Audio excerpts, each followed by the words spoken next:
Sa pagsikat ng bagong araw ay isang panibagong bukas at magandang kapalaran ang naghihintay sa bawat boksingerong Pinoy na walang ibang hinangad kundi maiuwi sa ating inang bayan ang isang karangalan.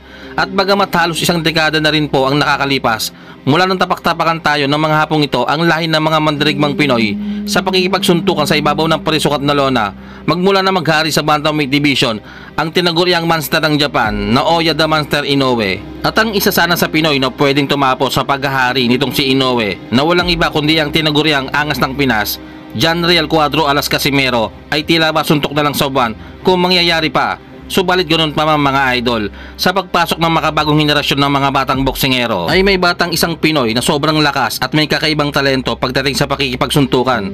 At ang halos lahat ng nakakalaban ng Pinoy na ito ay puro knockout ang pagmumukha ang inaabot. Kaya naman sa aking palagay ay mas dihamak na mas malakas pa ito kaysa kay Inoue. Kaya naman tiyak nagagapang din itong halimaw ng Japan kapag dumapo na ang kamao ng mga Pinoy sa pagmumukha nito.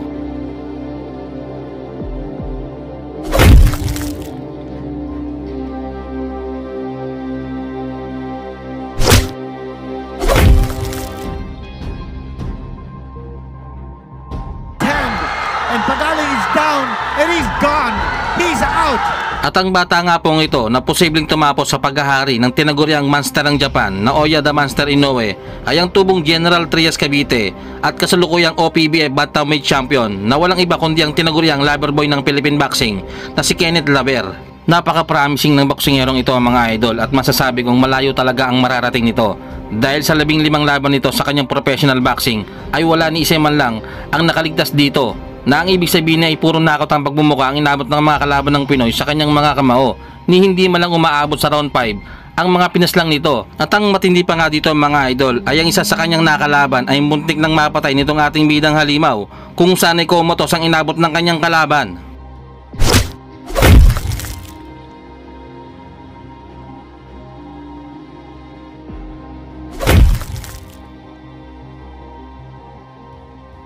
Him onto the stretcher.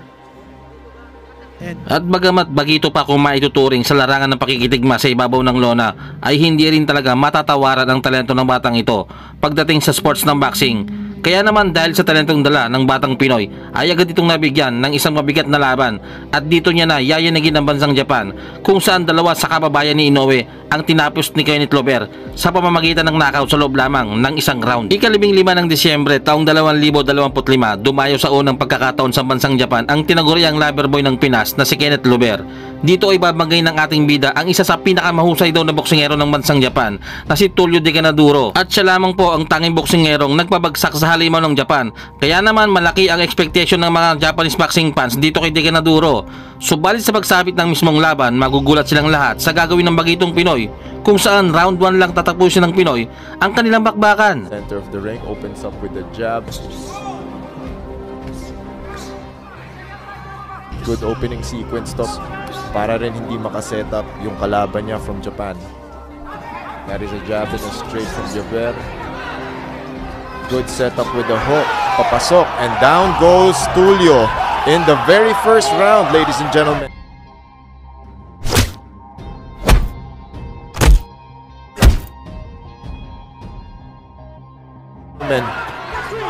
Bagsak po ang kalabang Hapon. And that is it. What a fight. Napakagandang performance po ni Kenneth Laver. Matapos nga po ang kahindig-hindig na ginawa ng batang Pinoy undefeated prospect sa kababayan ni Naoya Inoue, ay isang buwan lamang pinagpahinga ang ating kababayan at muli itong inihain sa isa na namang Japanese fighter upang ipalapad di umano at maiganti daw kuno ang kanilang kababayang Hapon na dinurog ng mandirigmang Pinoy. At as usual mga idol, gaya ng sinapit ng unang Japanese fighter sa kamay ng bagitong Pinoy, ay hindi na pinatagal ni Kenneth Laver ang kanilang laban kung saan round 1 lang tinapos ng Pinoy ang Japanese fighter na ito na talaga namang ikinagimbal ni Naoya Inoue. 8 pounds. Yeah. Not too bad. I mean, Here we go. First round. first round. He knows Japanese opponents. I mean, last fight niya sa Japan din. So, he's really out to impress. Kenneth Laver starting strong. Bad intentions from Laver. The thing is, yung sa height difference sila medyo possible talaga mangyari yung mga headbutt. Kurihara with a good right. Punches. Landed with a good left over there. Not. In the case of Kenneth Lubera naman, he's very relaxed, very patient, very confident dito sa laban ito, which is good. Yeah, he's using his footwork, his in and out, yung in and out, yung labas pasok niya. But he's really throwing his punches with intention. Yes, that's a good left. Is it? Could this be a preview of good things to come for Kenneth Lubera? It's not over. Hindi na tumitigil si Kenneth Lubera. Oh!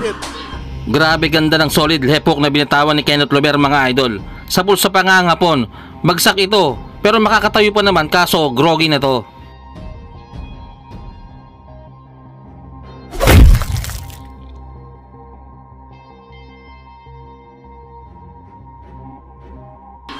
Good. Bilang ulit. That was a clean left. Very clean. Medyo Clean left. Maraming mga taong. oh! Another 30 good seconds. left. That's it. Wow! That's it. Kenneth Lubera. Matapos patulugin ng dalawang Japanese fighter at mapa sa kamay ang OPBF title ng batang prospect na si Kenneth Lubera, ay sunod naman itong binangga ang Chinese fighter at kasalukuyang WBA Asia Bantamweight Champion na si Cheng Cheng Yang. Kung sa dalawang hapon ay naging madali lamang ang kanyang naging laban, dito sa Incheck ay talaga namang mapapalaban talaga ng gusto itong ating bidang halimaw. At gaya ng mga naunang laban ng ating kababayan, unang round pa lang animo nakikipagkarera ito ng suntukan. Walang humpay at ang bibilis ng mga kamao nitong si Kenneth Lubera, mga idol. Pero hindi nagpasindak ang dayong Incheck, mga idol, dahil nakikipagsabayan ito sa batang Pinoy.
Nice first round. Ito yung mga laban na masarap panoorin. Unang salpukan pa lang, banata na kagad. Kaya yung mga tao lintik ang sigawan, kala mo na sa palengke eh. Anyway, maganda naman yung unang round ni Kabayan, aggressive attack. Pero hindi umubra sa Incheck ang pamatay niyang round 1. Isa lang ang ibig sabihin niyan, mga idol. Matigas at makunat din talaga ang kalaban ng batang Pinoy. Sa pagsisimula ng round 2, medyo naging maingat na si Kabayan. Marahil ay napansin niyang hindi uubra sa kalaban ang ginawa niya sa hapon, kaya medyo umalalay ito. Pero still consistent pa rin ang bato ng mga jabs nito, habang ang Incheck naman ang umaatake.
Round 3, mukhang nakuha na ng Chinese boxer ang momentum sa round 2 dahil makikitang mas naging agresibo ito sa pagpasok ng round 3. Makikitang dinidikdik ng incheck ang ating kababayan sa sulok ng ring na para bang gusto na nitong tapusin ang laban. Pero maganda naman ang naging tugon dito ng batang Pinoy kung saan nalusutan nito ang mga atake ng kalaban.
Round 4, grabe bardugulan dito ng dalawang boksingero mga idol. Ibang klaseng kalaban talaga itong Chinese boxer mga idol.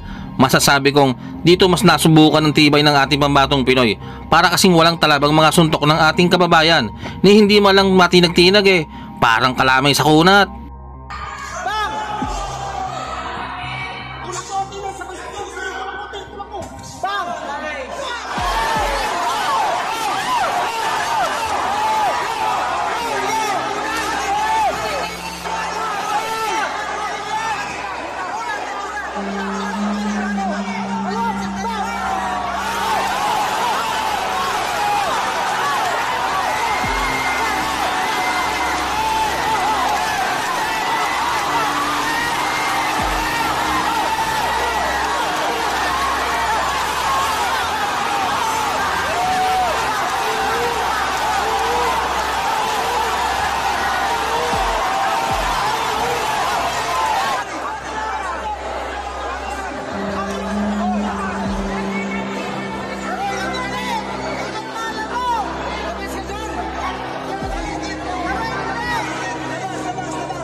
Round 6, medyo delikado na si Kabayan pagdating sa puntusan mga idol dahil makikitang mas dinomina ng incheck ang kanilang bakbakan. Marahil ay nabasa na ng Chinese boxer ang kahinaan ng ating bidang Pinoy. Ang ginagawa kasi nitong si Cheng Cheng Yang ay dinidikitan niya itong si Lover. Kumbaga, to dinadala ni incheck ang kanilang pace ng laban.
Magdepensa, tapos volume lang sunod mo. Isang tigas ka.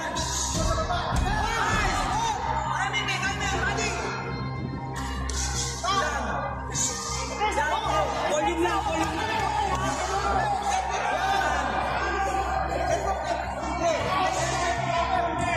Volume lang to, volume lang. Okay. Nice, nice. Okay, ganun lang. Huwag ka magigigil.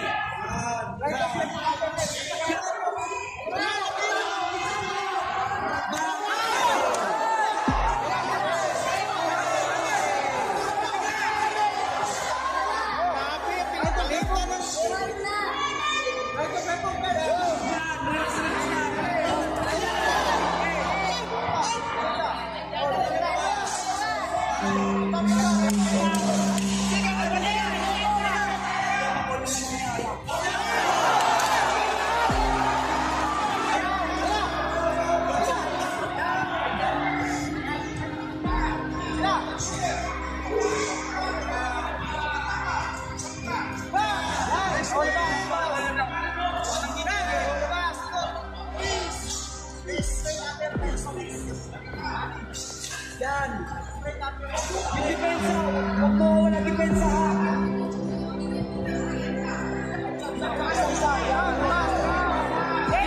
At ayun na nga mga idol, gaya ng sinabi ko, ganitong pace ang gusto ng Chinese boxer, yung dikitang laban, which is tingin ko medyo hindi ito pabor sa ating kababayan.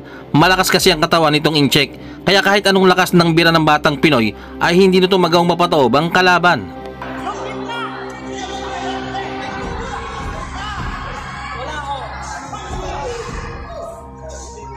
Yan, may sisa, volume lang.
Round 10, medyo nauubusan na ng stamina ang Chinese boxer mga idol.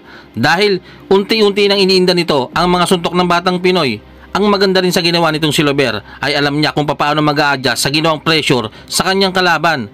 Pero sadyang matibay din talaga itong Chinese boxer mga idol. Hindi halatang preparado eh.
Round 12, dito na magkakaalaman mga idol.